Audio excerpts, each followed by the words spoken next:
que define el viaje del pensamiento humano. Desde las primeras civilizaciones hasta la era moderna, la filosofía ha sido el puente que conecta las ideas, la sociedad y el progreso. Bertrand Russell te invita a explorar las historias profundas y las ideas innovadoras que han dado forma al pensamiento occidental a lo largo de los siglos. Esta no es solo una historia de la filosofía, es un viaje a la esencia misma de lo que significa pensar, cuestionar y comprender. ¿Estás listo para descubrir las conexiones que iluminan nuestro pasado y guían nuestro futuro? Prefacio. Para que este libro no sea objeto de una censura más severa de la que sin duda merece, es necesario pedir disculpas y explicarlo. Debo disculparme con los especialistas en diversas escuelas y filósofos individuales. Con la posible excepción de Leibniz, todos los filósofos de los que hablo son más conocidos por algunos que por mí. Sin embargo, si se escriben libros que cubran un campo amplio, es inevitable, ya que no somos inmortales, que quienes escriben tales libros dediquen menos tiempo a una parte, en particular que el que puede dedicar un hombre que se concentra en un solo autor o en un periodo breve.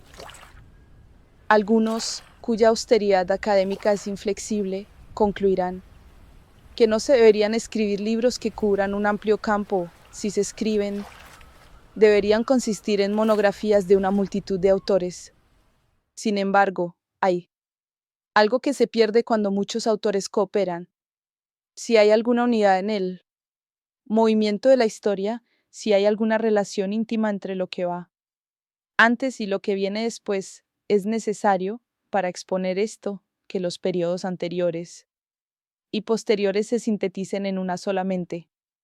El estudiante de Rousseau puede tener dificultades para hacer justicia a su conexión con la Esparta de Platón y Plutarco. El historiador de Esparta puede no ser proféticamente consciente de Hobbes, Fichte y Lenin.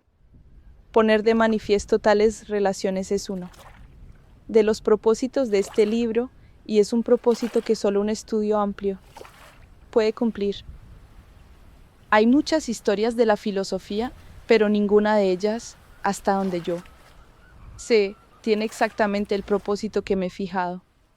Los filósofos son a la vez efectos y causas, efectos de sus circunstancias sociales y de la política, e instituciones de su tiempo, causas, si tienen suerte, de creencias que modelan la política y las instituciones de épocas posteriores. En la mayoría de las historias de la filosofía, cada filósofo aparece como en el vacío, sus opiniones se exponen, sin relación alguna, salvo, a lo sumo, con las de filósofos anteriores. He intentado, por el contrario, presentar a cada filósofo, en la medida en que la verdad lo permite, como un resultado de su medio, un hombre en el que se cristalizaban y concentraban pensamientos y sentimientos que, en una forma vaga y difusa, eran comunes a la comunidad de la que formaba parte.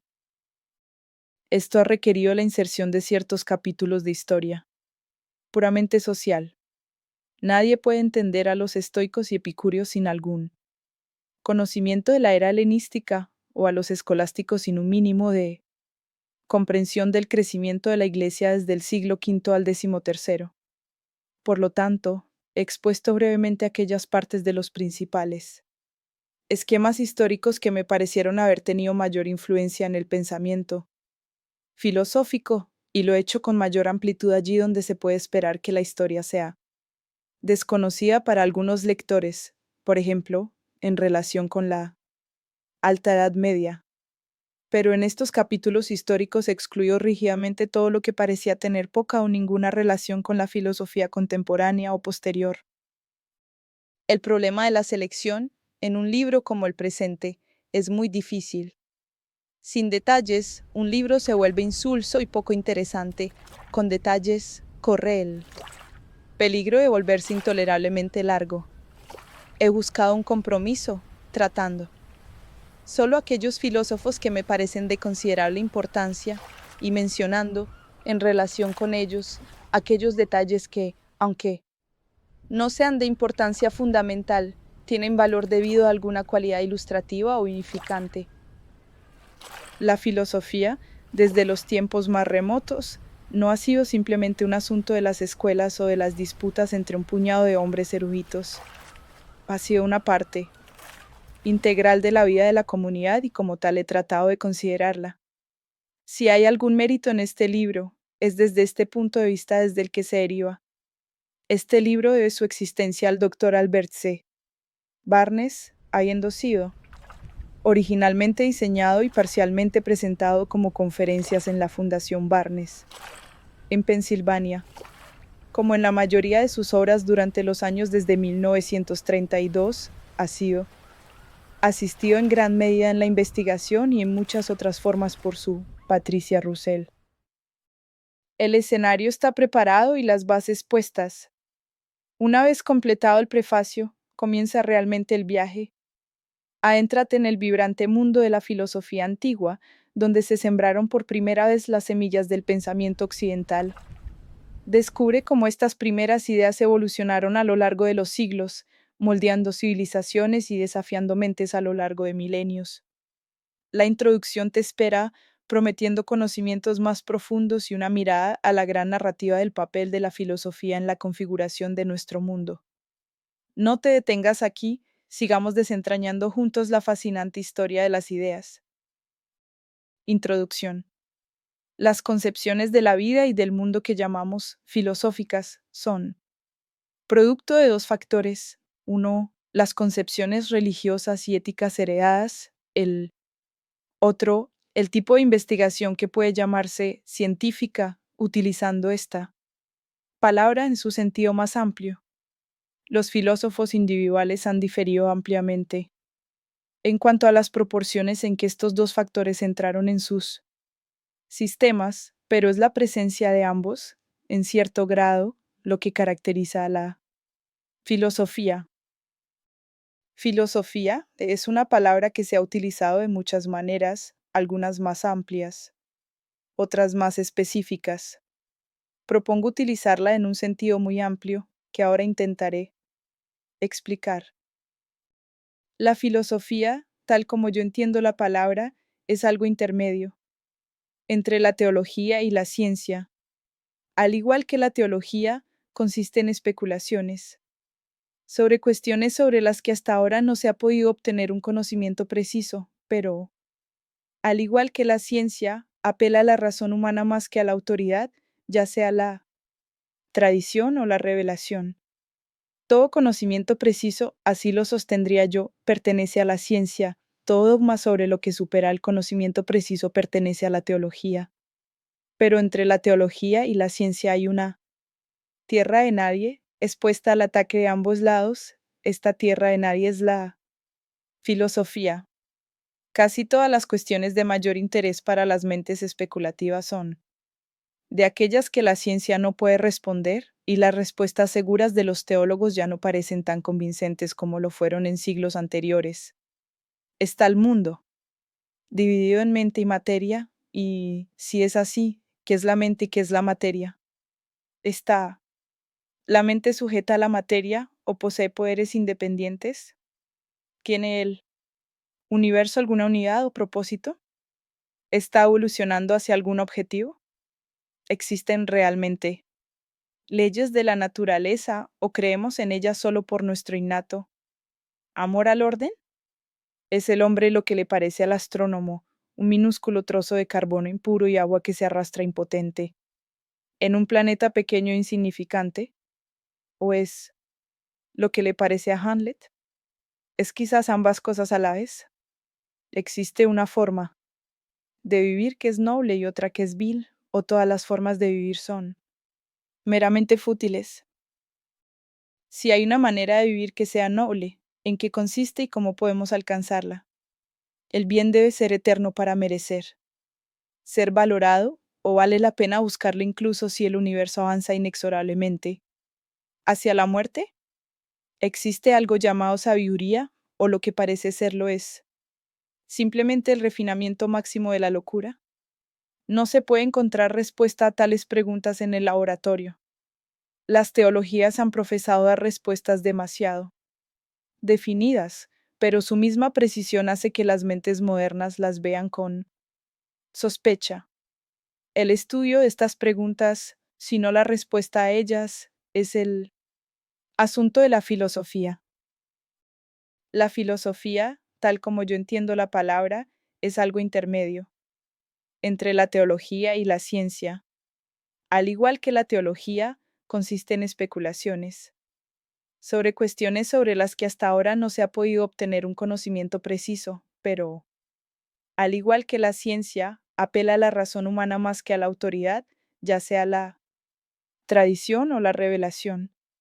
Todo conocimiento preciso, así lo sostendría yo, pertenece a la ciencia. Todo dogma sobre lo que supera el conocimiento preciso pertenece a la teología.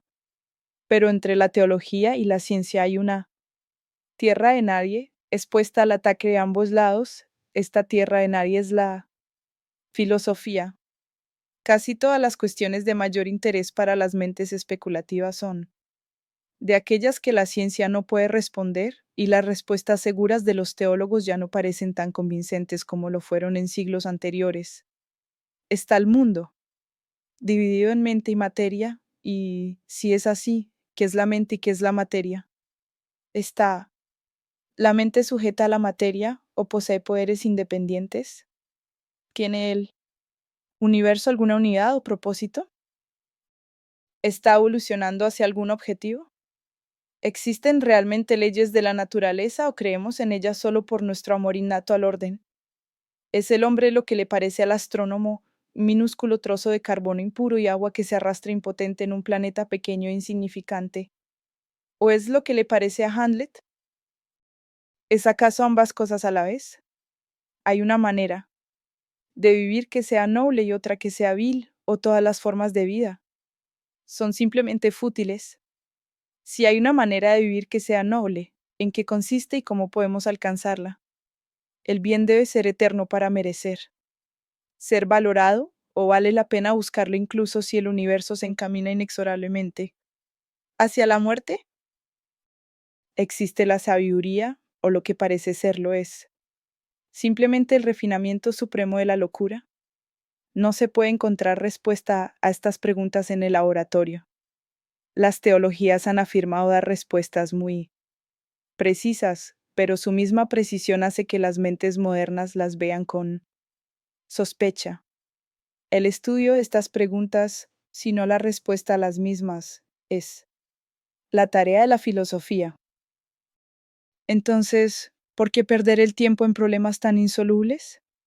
A esto se puede responder como historiador o como individuo que se enfrenta al terror de la soledad cósmica.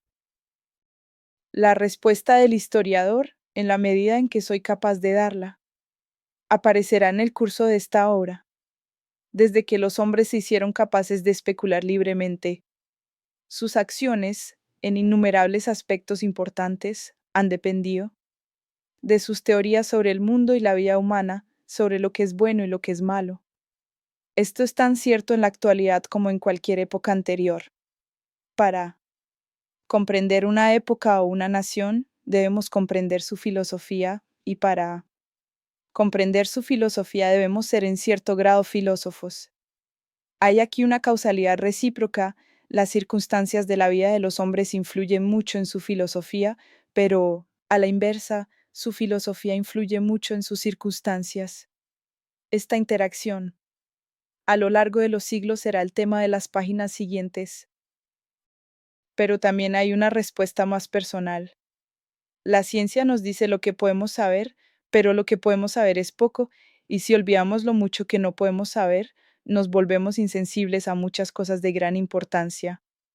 La teología, por otra parte, induce a una creencia dogmática de que tenemos conocimiento cuando en realidad tenemos ignorancia, y al hacerlo genera una especie de insolencia impertinente hacia el universo. La incertidumbre, en presencia de esperanzas y temores vívidos, es dolorosa, pero debe soportarse si deseamos vivir sin el apoyo de cuentos de hadas reconfortantes. Tampoco es bueno olvidar las preguntas que plantea la filosofía, ni persuadirnos de que hemos encontrado respuestas indudables para ellas. Enseñar a vivir sin certeza y sin dejarnos paralizar por la vacilación es quizás lo más importante que la filosofía, en nuestra época, todavía puede hacer por quienes la estudian. La filosofía, a diferencia de la teología, comenzó en Grecia en el siglo VI. AC. Después de seguir su curso en la antigüedad, volvió a quedar sumergida por la teología. Cuando el cristianismo surgió y Roma cayó.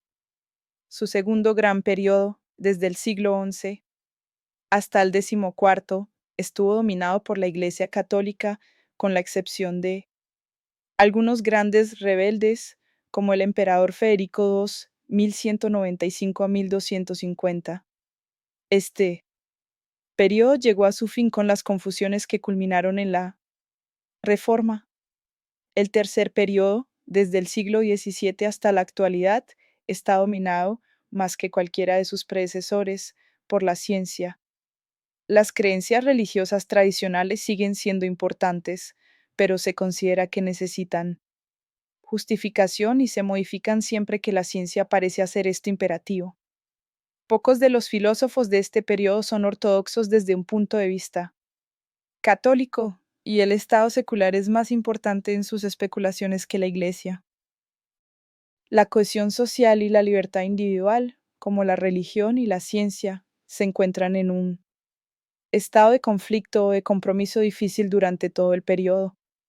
En Grecia, la cohesión social se aseguraba mediante la lealtad a la ciudad-estado, incluso Aristóteles, aunque en su época Alejandro estaba haciendo obsoleta la ciudad-estado, no veía ningún mérito en ningún otro tipo de sistema político. El grado en que la libertad del individuo se veía limitada por su deber hacia la ciudad variaba ampliamente. En Esparta tenía tan poca libertad como en la Alemania o Rusia modernas. En Atenas, a pesar de persecuciones ocasionales, los ciudadanos tenían, en el mejor periodo, una libertad muy extraordinaria respecto de las restricciones impuestas por el Estado.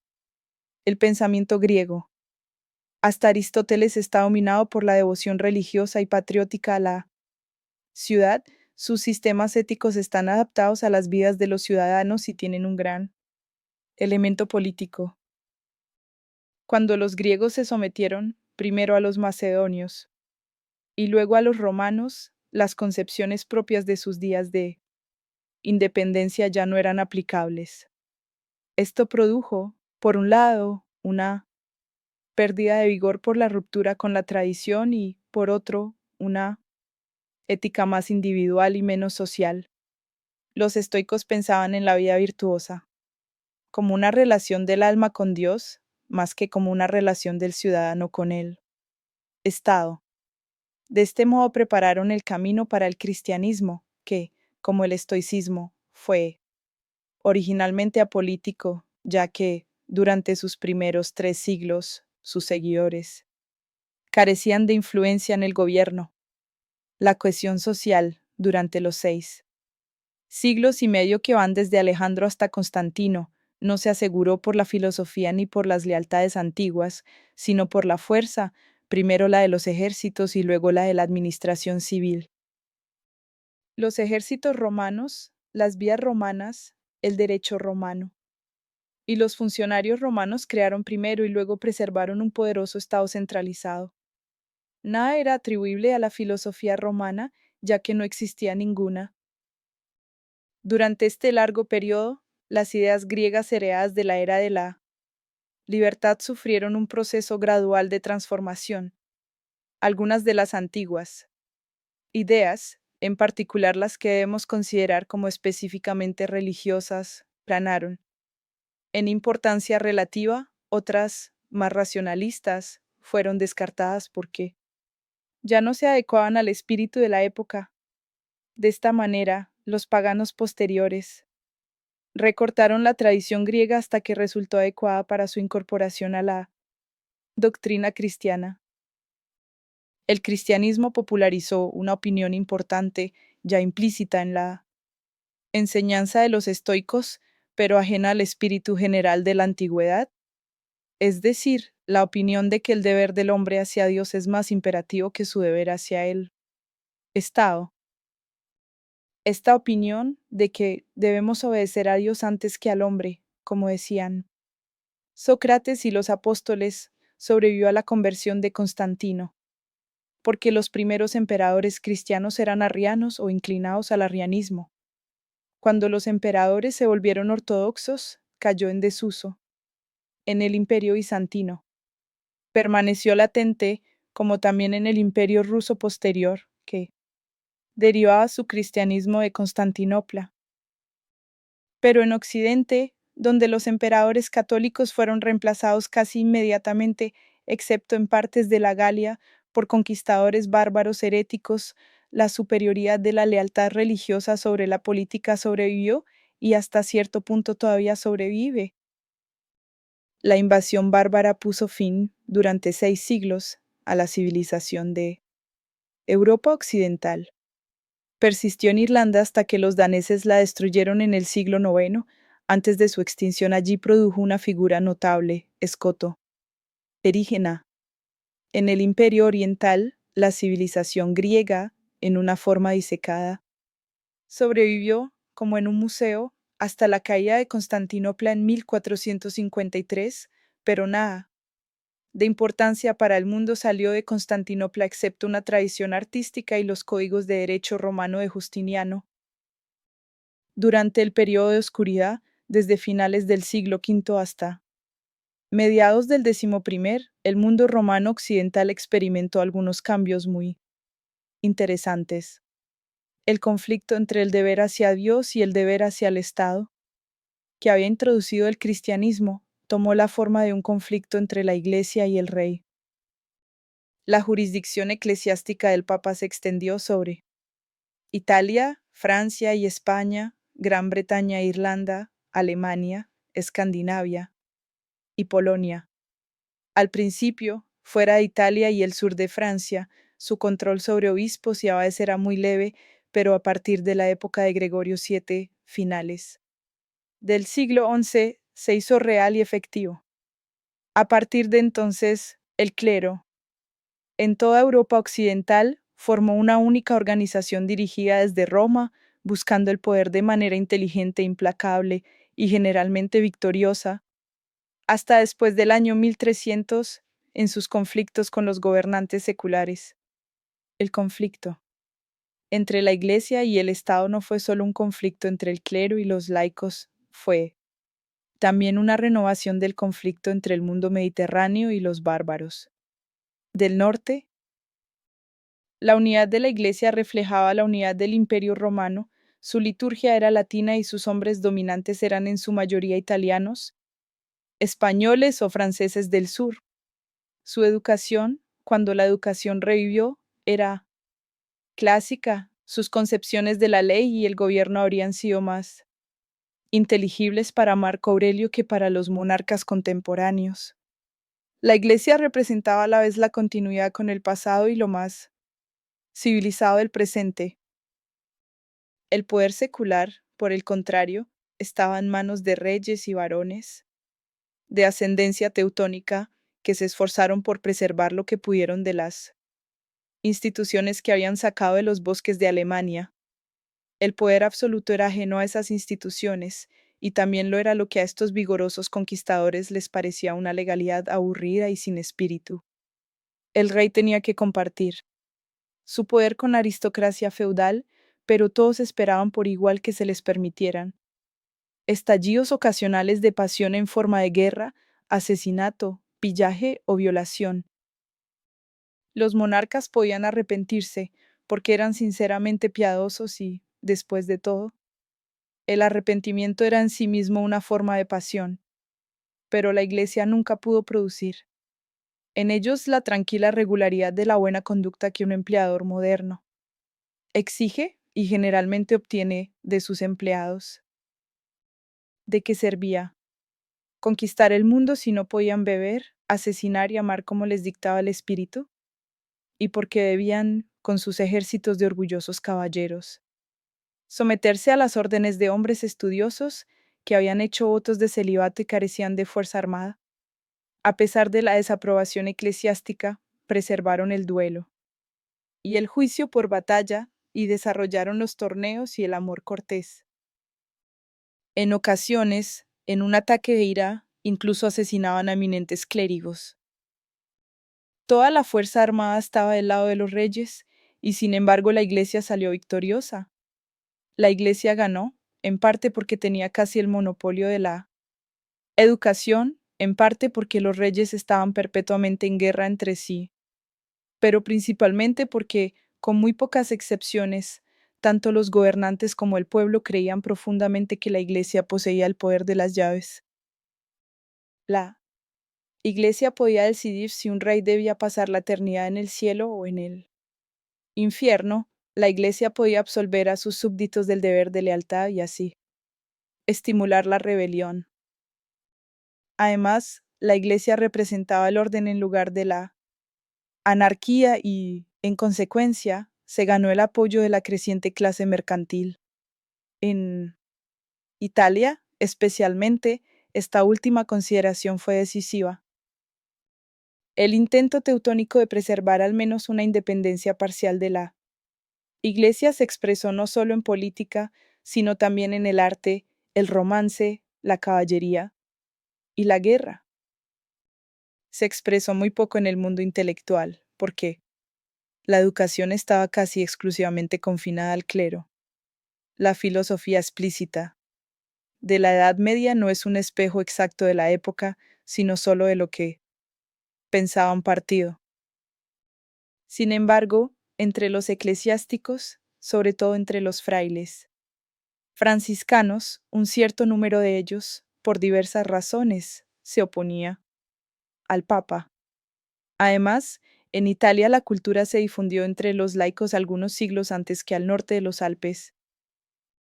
Federico II, que intentó fundar una nueva religión, representa el extremo de la cultura antipapal. Tomás de Aquino, que nació en el reino de Nápoles donde Federico II era supremo, sigue siendo hasta hoy el exponente clásico de la filosofía papal. Dante, unos 50 años después, logró una síntesis y ofreció la única exposición equilibrada de todo el mundo medieval de ideas. Después de Dante, tanto por razones políticas como intelectuales, la síntesis filosófica medieval se vino abajo.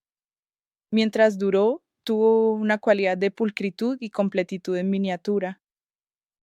Todo lo que el sistema tuvo en cuenta se colocó con precisión en relación con los demás contenidos de su cosmos muy finito. Pero el gran cisma, el movimiento conciliar y el papado renacentista condujeron a la reforma, que destruyó la unidad de la cristiandad, y la teoría escolástica de gobierno que se centraba en el Papa.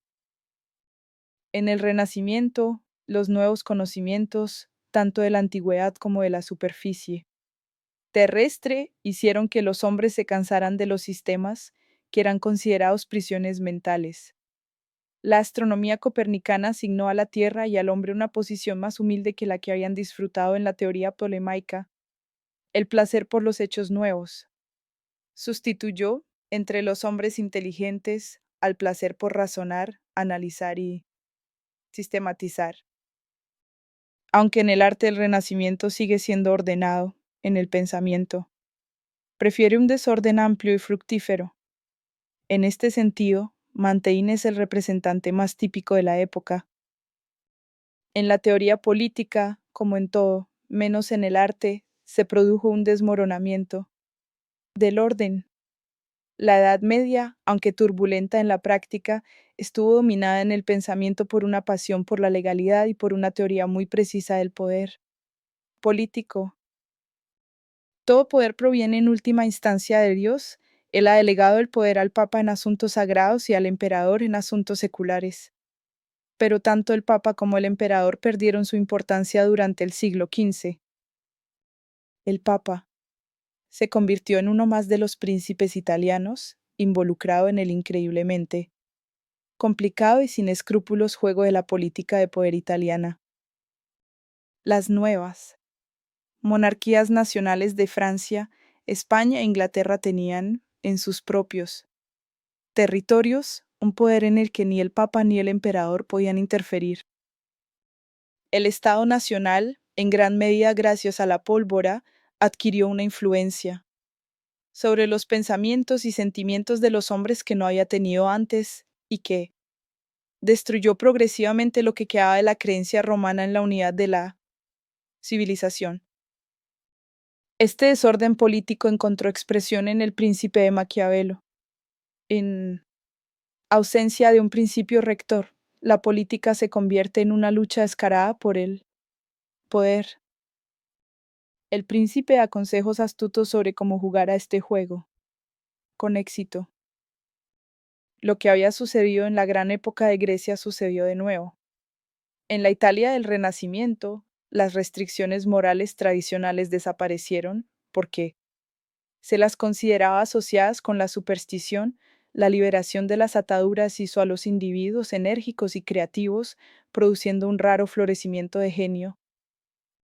Pero la anarquía y la traición que inevitablemente resultaron de la decadencia de la moral hicieron que los italianos fueran colectivamente impotentes y cayeron, como los griegos, bajo el dominio de naciones menos civilizadas que ellos, pero no tan desprovistas de cohesión social. El resultado, sin embargo, fue menos desastroso que en el caso de Grecia, porque las nuevas naciones poderosas, con excepción de España, mostraron ser tan capaces de grandes logros como lo habían sido los italianos. A partir del siglo XVI, la historia del pensamiento europeo está dominada por la Reforma. La Reforma fue un movimiento complejo y multifacético, y su éxito se debió a diversas causas.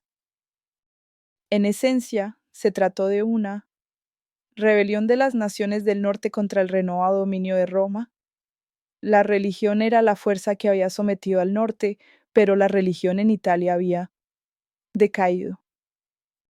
El papado permaneció como institución y extrajo un enorme tributo de Alemania e Inglaterra, pero estas naciones, que todavía eran piadosas, no podían sentir reverencia por los Borgia y los Medici, quienes profesaban salvar almas del purgatorio a cambio de dinero que derrochaban en lujo e inmoralidad.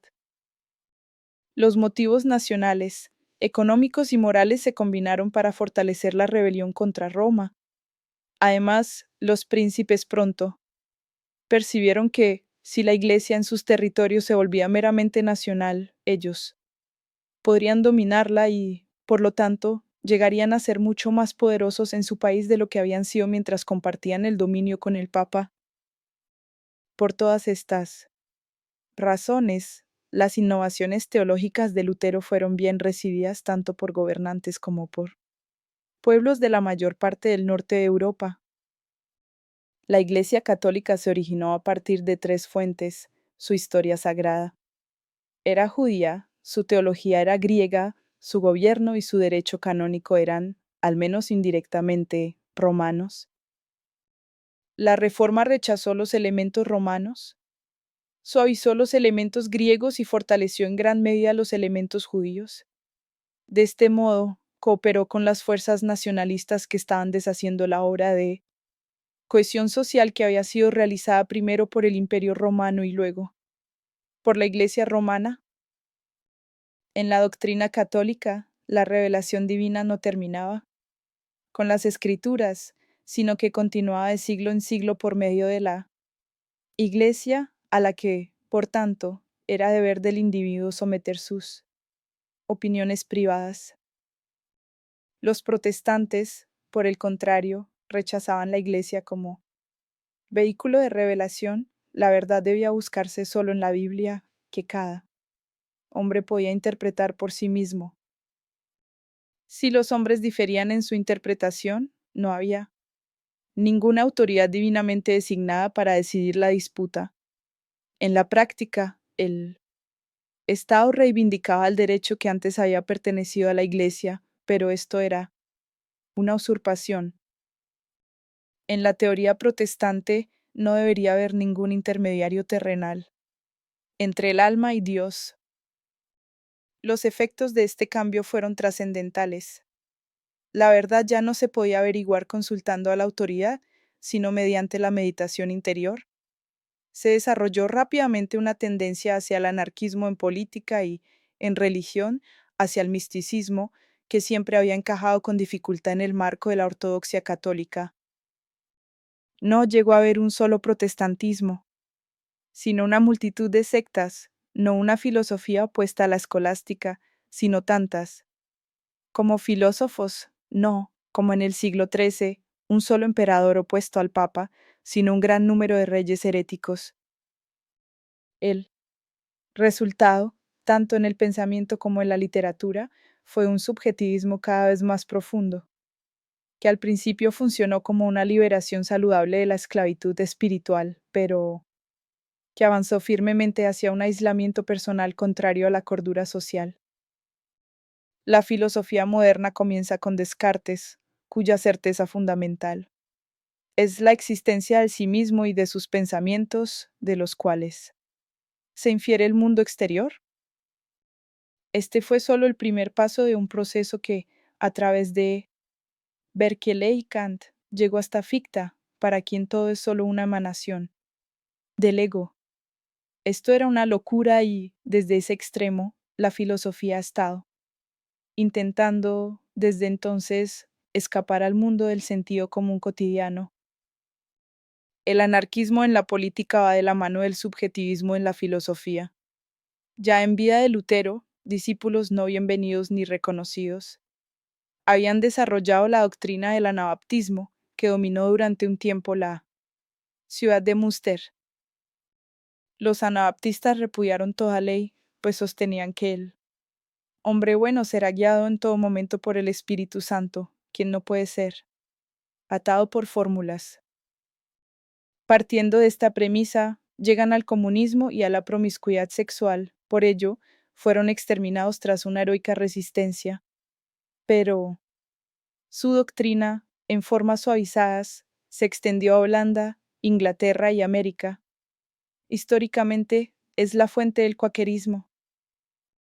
En el siglo XIX surgió una forma más feroz de anarquismo, que ya no estaba vinculada con la religión.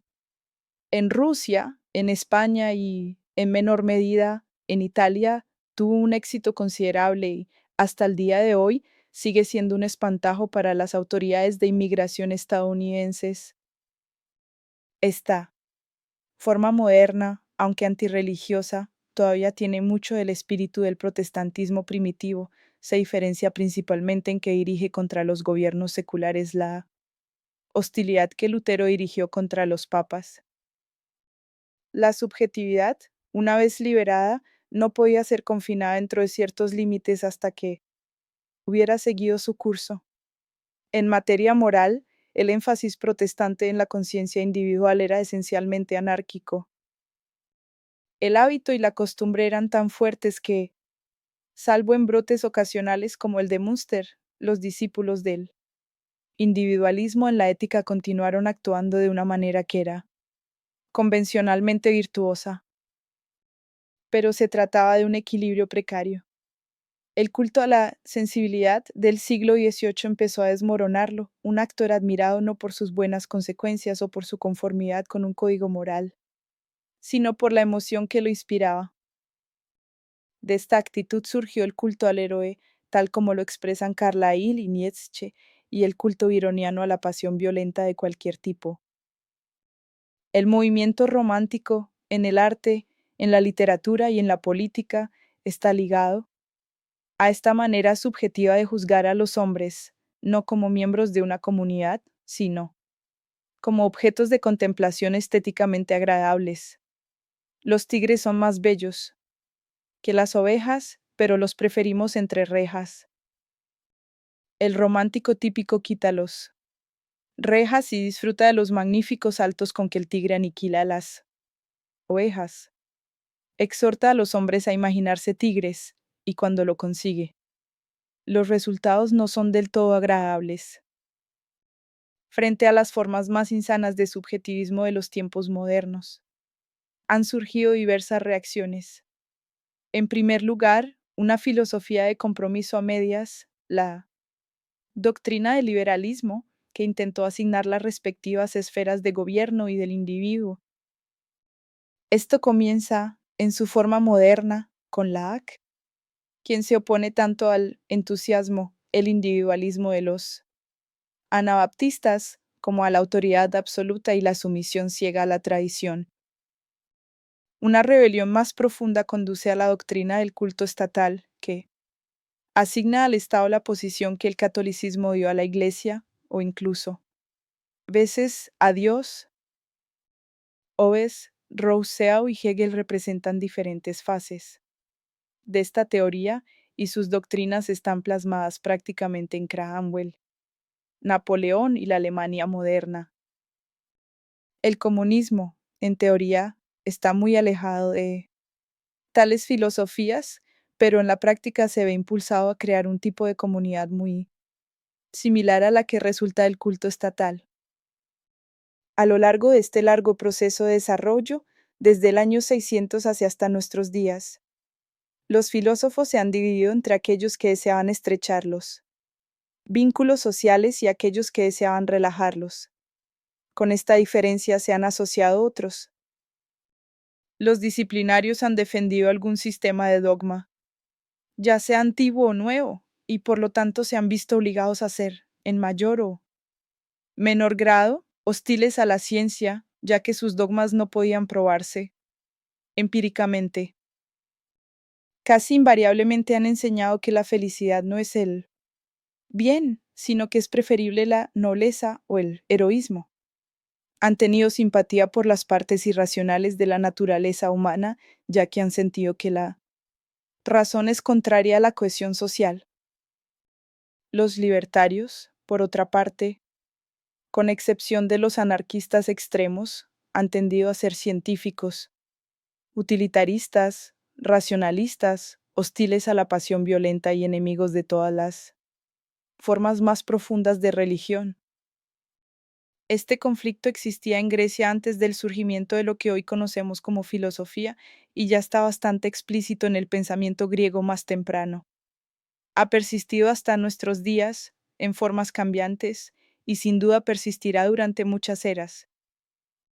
Es evidente que cada una de las partes en esta disputa, así como todas las que persisten durante largos periodos de tiempo, tiene parte de razón y parte de error. La cohesión social es una necesidad y la humanidad nunca ha logrado imponerla mediante argumentos meramente racionales. Toda comunidad está expuesta a dos peligros opuestos: la osificación por una excesiva disciplina y reverencia a la tradición, por un lado, y, por otro, la disolución o el sometimiento a la conquista extranjera, por el crecimiento de un individualismo y una independencia personal que hace imposible la cooperación. En general, las civilizaciones importantes comienzan con un sistema rígido y supersticioso que se va relajando gradualmente y conduce, en una cierta etapa, a un periodo de genio brillante, mientras que el bien de la antigua tradición permanece y el mal inherente a su disolución aún no se ha desarrollado. Pero a medida que el mal se desarrolla, conduce a la anarquía y de allí, inevitablemente, a una nueva tiranía que produce una nueva síntesis asegurada por un nuevo sistema de dogmas. La doctrina del liberalismo es un intento de escapar de esta oscilación interminable. La esencia del liberalismo es el intento de garantizar un orden social que no se base en dogmas irracionales y que asegure la estabilidad sin implicar más restricciones que las necesarias para la preservación de la comunidad. Solo el futuro podrá determinar si este intento tendrá éxito.